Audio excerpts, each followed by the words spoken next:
دوستو، ایک ملک کا بادشاہ بہت رحم دل اور نیک تھا، رعایا کے حق میں بہت اچھا تھا۔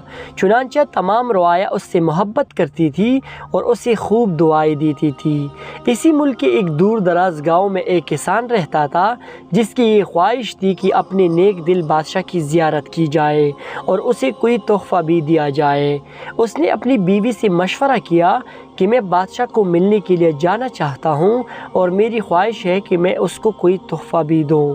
تم مجھے مشورہ دو کہ میں بادشاہ کے لیے کیا تحفہ لے کر جاؤں۔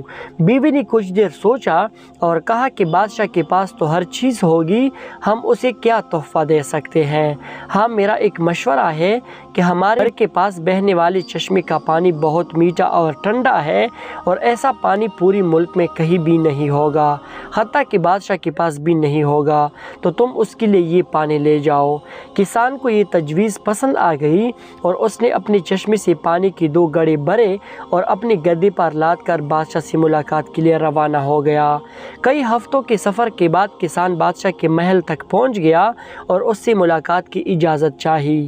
اجازت ملنے پر بادشاہ کو تحفہ پیش کیا اور اسے بتایا کہ یہ میرے گاؤں کے چشمے کا پانی ہے اور ایسا میٹھا اور ٹھنڈا پانی آپ کو پوری ملک میں کہیں بھی نہیں ملے گا۔ بادشاہ کے اشارے پر وزیر نے گڑھے کا ڈھکن اٹھایا تو کئی ہفتوں کے سفر کی وجہ سے پانی میں بدبو پیدا ہو گئی تھی۔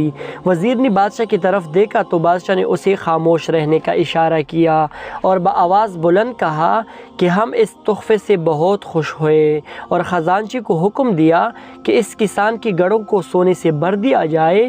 کسان بہت خوش ہوا۔ بادشاہ نے وزیر کو بلا کر چپکے سے کہا کہ پانی کو گرا دینا اور واپسی پر اس کسان کو اسی راستے سے گزارنا جہاں ہمارے چشمے ہیں، تاکہ اس کے علم ہو کہ ہمارے پاس پانی کے کتنے چشمے ہیں اور ان کا پانی کتنا ٹھنڈا اور فرحت بخش ہے۔ چنانچہ جب کسان کو انعامات دینے کے بعد ان چشموں کے پاس سے گزارا گیا تو وہ سمجھ گیا کہ اس کا تحفہ کتنا حقیر تھا، لیکن بادشاہ نے اس کے حقیر تحفے کو بھی قبول کر کے اسے انعام سے نوازا۔ اس کے دل میں بادشاہ کے لیے محبت اور عقیدت اور بڑھ گئی۔ ہماری عبادات کا بھی یہی حال ہے۔ ہم جو ٹوٹی پھوٹی عبادت کرتے ہیں تو ہم اسے بہت اچھی سمجھتے ہیں اور اپنے مالک کے حضور پیش کرتے ہیں۔